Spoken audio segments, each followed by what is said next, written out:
자, 오늘 말씀을 같이 한번 공부해 보겠습니다. 구원의 중보자 되신 예수 그리스도에 관한 말씀을 함께 나누겠습니다. 지난번에 이어서 우리가 하나님 앞에서 구원에 참여할 수 있는 조건이 무엇일까? 하나님 앞에서 구원에 참여할 수 있는 조건이 무엇일까 하는 겁니다. 자, 구원에 이르는 그 완전한 믿음이란 도대체 어떤 것일까 하는 것이죠. 어떻게 해야 온전한 믿음 또 온전한 구원을 성취할 수 있을지 성경을 통해서 살펴보도록 하겠습니다. 마태복음 22장 11절로 13절을 같이 보도록 하겠습니다. 마태복음 22장 11절로 13절 말씀을 같이 읽겠습니다. 자, 찾으셨으면 같이 보도록 하겠습니다. 임금이 손님들을 불러 들어올 때 거기서 예복을 입지 않은 한 사람을 보고 이르되 친구여 어찌하여 예복을 입지 않고 여기 들어왔느냐 하니 그가 아무 말도 못하거늘 임금이 사원들에게 말하되 그 손발을 묶어 바깥 어두운 데 내던지라. 거기서 슬피 울며 이를 갈게 되리라 하니라. 자, 여기서 우리가 좀 생각해 봐야 될 부분이 있습니다. 잔치에 분명히 오라고 초청을 받았습니다. 그런데 참석한 자들 중에서 어떤 사람들을 다시 쫓아내고 있죠. 자, 잔치에 누구나 초청을 받을 수는 있는데 그러나 하나님의 잔치에 참석하려면 반드시 합당한 예복을 입어야 한다는 사실을 우리에게 보여주고 있는데 이 문장을 이해하기 위해서 이 당시에 사회적 관습을 어느 정도 이해를 해야 될 것 같습니다. 당시 이스라엘 풍습은 잔치에서 입어야 할 예복은 주인이 미리 준비한다고 합니다. 주인이 미리 준비를 해서 참석하는 사람들에게 나눠준다고 그래요.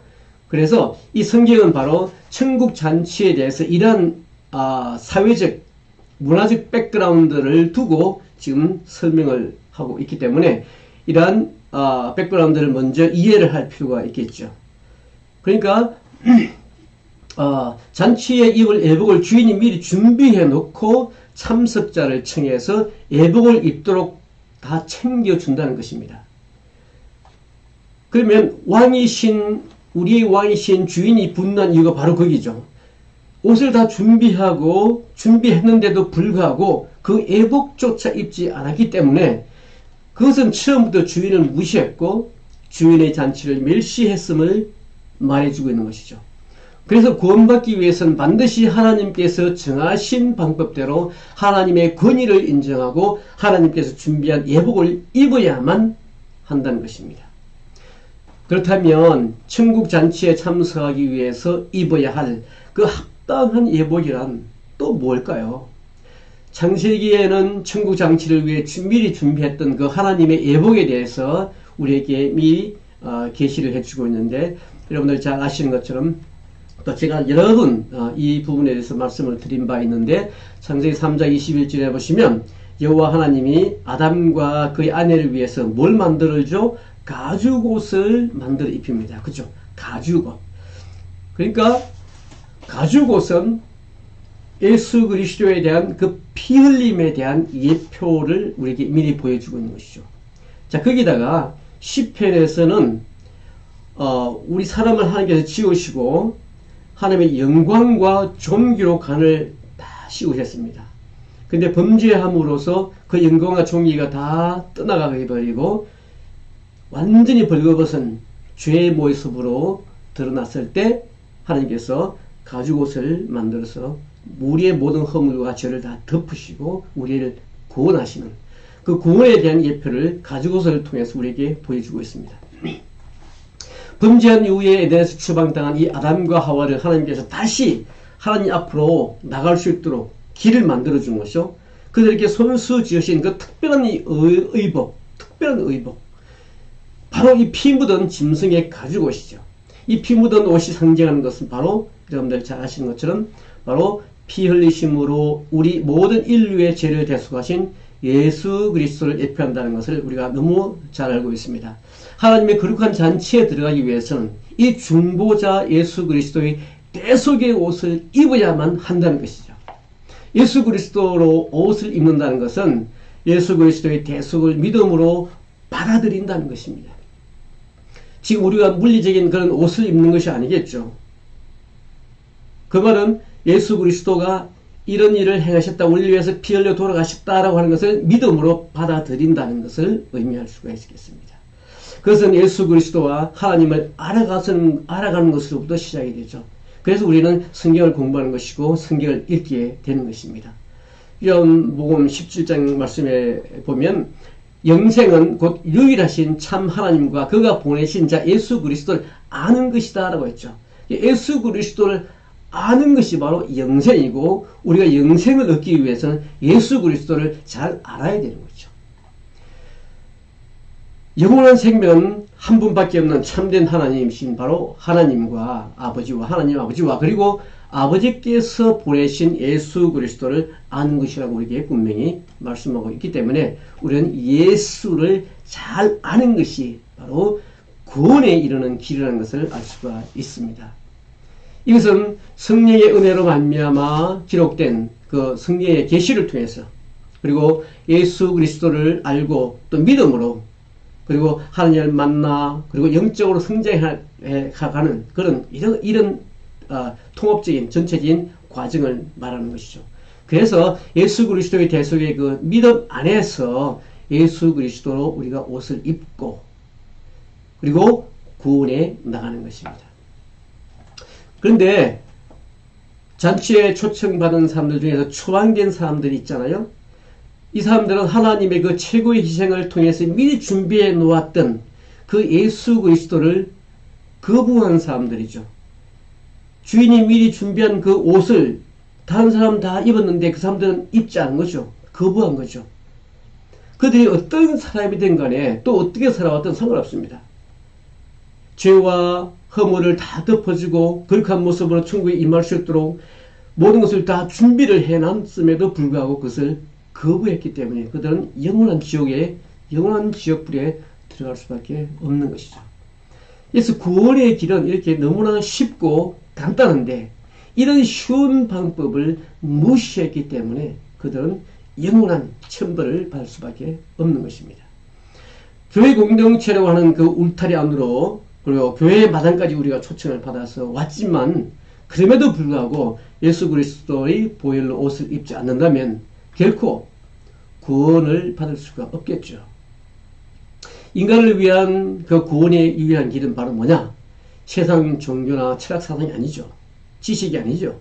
나를 위해 죽고 나를 위해 부활하신 예수 그리스도 옷 입는 것 뿐입니다. 다른 길은 없습니다.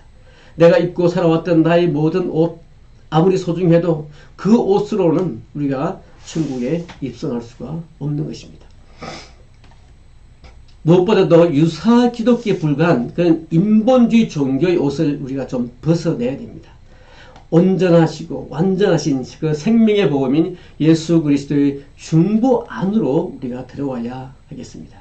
사랑하는 성도 여러분, 또 우리 존경하는 우리 학생 여러분, 그러면 우리가 어떻게 해야 구체적으로 예수 그리스도 옷을 입을 수 있겠습니까? 그것은 바로 예수님만이 유일한 그 구원의 소망임을 우리가 알아야 되고, 하나님을 떠난 죄를 회개해야 되고, 또 예수님을 나의 그리스도요 나의 주인으로 믿고 하나님께로 온전히 돌아오는 것입니다. 인간의 회개와 하나님의 죄 사함을 통해서 예수 그리스도와 또 내가 포도나무와 또 가지처럼 이렇게 하나로 연합되는 것, 이것이 중요한 것이죠. 갈라디아서 2장 20절 말씀을 우리가 너무나 잘 압니다. 내가 그리스도와 함께 십자가에 못 박혔습니다. 그리고 이제 내가 사는 것이 아니고 내 안에 그리스도께서 사시는 것이다. 내가 이 육체 가운데 사는 것은 바로 나를 위해서, 나를 사랑해서 그 자기 몸을 다 버리신 하나님의 아들을 믿는 믿음 안에서 산다고 갈라디아서 2장 20절에서 말씀하고 있죠. 믿음으로 말미암아서 그리스도로 옷을 입은 사람들은 결과적으로 과거에 있던 모든 그 삶의 패턴들을 다 이제 벗어버리고 새로운 피조물로서 새로운 영적 신분이 바뀌게 되죠. 그래서 새로운 영적 차원으로 이렇게 변화되는 삶을, 트랜스폼 하는 삶을 살게 되는 것입니다. 거듭난다고 하는 것은 예수 그리스도의 관계를 그거는 회복을 통해서 아주 총체적이고 아주 본질적이고 이런 영적인 신분의 변화를 말하는 것입니다. 우리가 단순히 뭐 도덕적으로 좀 착해졌다, 선해졌다, 윤리적으로 상당히 좋아졌다 이런 차원의 변화가 아닙니다. 우리 속사람이 본질적으로 점점 이렇게 점진적으로 변화될 때 드디어 구원에 들어갈 수가 있게 되는 것이죠. 종교로 하는 것은 그렇습니다. 종교는 하나님과 하와의 그 불순종을 근본 문제로 삼죠. 계속해서 인간의 행동을 문제 삼습니다. 윤리적으로 계속 접근하게 되죠. 도덕적인 방법으로 계속 사람들을 접근해서 이렇게 올가미를 씌우려고 하죠. 그래서 사람들에게 혼동을 줍니다. 이것이 종교예요. 이브가 하나님의 권위에 도전한 것이죠. 하나님처럼 되고 싶은 것은 하나님에 대한 정면 도전이죠. 그렇지만 하나님께서는 언약의 계명에 대한 불순종의 문제는 바로 예수 그리스도의 그 대속 사건을 다 해결하셨어요. 이 사실을 인정하고 이에 대한 믿음을 요구하는 것이 바로 우리의 신앙입니다. 이게 종교를 믿으면 안 됩니다. 종교는 그 율법을 쫓아서 계속 율법주의로 흘러가게 되죠. 그렇지만 복음이라고 하는 것은 믿음을 요구합니다. 믿음으로 율법의 요구를 완전히 성취한 것이죠. 하나님과의 관계 안에서 위로부터 내리는 부어지는 그 승리의 지혜, 승리의 권세, 승리의 능력으로 인해서 죄와 싸워서 이기는 것입니다. 물론 하나님께로 난 자마다 세상을 이긴다고 말씀하고 있습니다. 세상을 이기는 그 승리는 무엇입니까? 바로 믿음이라고 성경에서 분명히 말씀하고 있죠. 하나님의 아들을 믿는 그 믿음, 그 믿음이 아니면 세상을 이길 수가 없습니다. 그래서 요한 1서에서 말씀하고 있습니다. 예수 그리스도를 통해서, 그죠? 예수 그리스도를 통해서 우리가 믿음에 들어갈 수 있다. 예수 그리스도를 통해서 우리가 믿음으로 이 세상을 승리할 수 있다 라고 말씀하고 있습니다. 사람으로서 할 일이라는 것은, 우리 사람으로서 할 일이라는 것은 뭐냐? 은혜로 주신 것을 그냥 알고 겸손함으로 그 은혜를 누리는 것밖에 없어요. 우리가 할 수 있는 것은 너무나 심플하고 단순한 것이죠. 자, 그러면 구원받은 우리 성도들의 어떤 증거라 그럴까요? 합당한 삶은 어떤 것이 있을까요? 우리가 어떻게 우리가 하나님의 그 택함 안에 하나님의 자녀인 우리가 어떻게 할 수 있을까? 뭐 어떻게 뚜렷하게 증거를 보여줄 수 있습니까? 좀 어렵죠. 그렇지만 우리가 몇 가지 측면에서 한번 생각해 볼 수는 있습니다. 첫 번째는 나에 대한 믿음을 확인해 보는 것이죠. 정말로 내가 믿음이 있는지 없는지. 요한일서 5장 말씀을 보십시오. 우리에게 영생을 주신 것과 이 생명이 그 아들 안에 있는 것인데 아들이 있는 자에게는 생명이 있다라고 분명히 말합니다. 근데 하나님의 아들이 없는 자에게는 생명이 없다. 그러니까 내 안에 하나님의 아들 예수 그리스도가 정말로 있는지 살아있는지, 예수님께서 주신 우리 예수님의 그 명령에 순종하면서 삶을 살아가는지를 우리 자신이 너무나 잘 알 것입니다. 양심을 따라서 한번 스스로 질문해 보시면 내 속에 예수의 생명이 있는지 없는지 여러분들 스스로가 잘 알 수 있을 것입니다. 우리가 거짓 고백하기가 쉽지 않겠죠. 성령이 아니고서는 우리가 참된 고백을 할 수가 없기 때문에 여러분들 마음속에 참된 고백이 나온다면 성령이 함께 하시는 것이죠. 나 자신 안에서 예수 그리스도의 관계를 한번 또 살펴보시기 바랍니다. 예수님과의 관계를 확인한다는 것은 먼저 그죠? 먼저 나 자신의 양심에 거짓없는 신앙 고백. 그리고 내가 예수 그리스도를 나의 그리스도요, 나의 주인으로 모시고 그러한 신앙 고백의 가치관 위에 내가 서 있는지 없는지 억지로 믿으려고 해서 되는 것이 아니죠. 믿음이 뭐 억지로 우리가 오는 것이 아닙니다. 믿음도 우리가 선물이라고 그러잖아요. 성령께서 은혜를 부어 주셔야만이 성령께서 주신 믿음으로 우리가 그 양심이 그것을 정말 감지를 하죠. 그래서 우리가 하나님께 주신 그 선한 양심을 따라 우리가 살 수밖에 없습니다. 여러분들 스스로 한번 점검을 해보시고, 두 번째 우리가 생각해야 될 부분은 나 자신의 그 인격과 삶을 한번 살펴봐야 됩니다. 어떤 사람들은 한번 예수 믿으면 뭐 영원한 구원이다라고 하는데 그런 사람들이 상당히 의외로 많습니다. 물론 믿음이 굉장히 좋은 것 같은데요, 성경을 정말로 오해하고 있는 것입니다. 이런 바탕을 두고 있는 이 사람들이 약간 문제가 있죠. 그렇게 착각한 것은 뭐냐면 하나님을 제대로 잘 알지 못하기 때문에 성경을 그냥 자의적으로 왜곡하고 구원파 같은 이단들이 바로 이렇게 주장을 하죠. 예수를 믿고 하나님을 만난 사람들은 그 사람의 인격과 삶 가운데 구별된 증거가 분명히 따르게 되어 있고, 성경은 성도로서의 마땅한 삶이 무엇인가를 분명히 밝히고 있고, 로마서를 한번 볼까요? 로마서 13장에 보면 밤이 깊고 낮이 가까웠으니 그러므로 우리가 어둠의 일을 벗어버리고 빛의 갑옷을 입자. 낮에와 같이 단정히 행하고 방탕하거나 술 취하지 말고 음란하거나 호색하지 말고 다투거나 시기하지 말고 오직 예수 그리스도 옷을 입고, 그죠? 정욕을 위해서 육신의 일을 도모하지 말라고 했습니다. 어떻습니까? 물론 우리 인간이 하나님의 모든 조건에 다 완벽해 줄 수는 분명히 없습니다.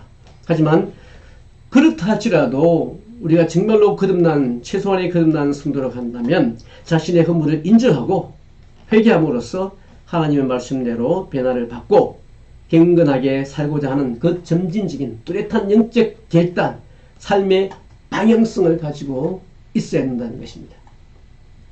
그 구원의 절박함과 이런 중체대함을 우리가 생각할 때 구원에 대한 분명한 이해는 그만큼 중요한 것이죠. 성경을 한번 보십시오. 청함을 받은 자는 많되 택함을 받은 자는 적다, 분명히 말씀하고 있죠. 이 청함을 받았다라고 하는 것은 어떤 구원을 향한 하나님의 초청이라고 그렇게 할 수 있죠. 이것은 하나님의 초청에는 제한이 없습니다. 누구나 다 하나님의 초청에 임할 수 있습니다만, 그럼 그 초청받은 사람들 중에서 하나님이 택하는 것이죠. 택한다고 하는 것은 하나님의 구원의 섭리 안으로 들어온 것으로 거듭나야만이, 그죠? born again 해야만이 택함에 속할 수 있어요. 그래서 성경에서는 분명히 모든 사람이 다 택함을 받은 것이 아니라고 우리가 읽어주고 말씀해주고 있다는 것이죠.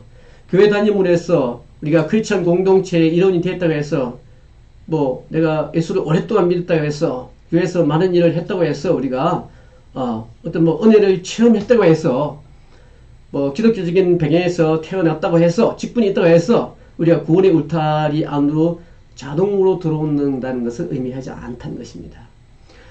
그러니까 본질적인 조건에 충족해야만 되는데 그것이 바로 뭐냐? 예수 그리스도 안에서 우리가 정말로 거듭남이 있어야 된다는 것을 우리가 분명히 인식하고 있어야 됩니다. 하나님의 뜻은 누구든지 다 구원받기를 원하시죠. 나를 보내신 이의 뜻은 내게 주신 자 중에 하나도 잃어버리지 아니하고 마지막 날에 다시 살리는 것이다 분명히 말씀하고 있죠. 이의 뜻은 내게 주신 자 중에서 내가 하나도 잃어버리지 아니하고 마지막 날에 다시 살리는 이것이니라. 이것은 분명합니다. 하나님의 궁극적인 뜻은 거룩한 백성들로 하나님 나라를 이루는 것입니다. 하나님께서는 모두를 구원하시기를 원하시지만 그것은 예수 그리스도의 그 은혜 안에서 제한된 것으로 거듭나지 않은 사람들까지 수용한다는 것은 아니라는 것입니다.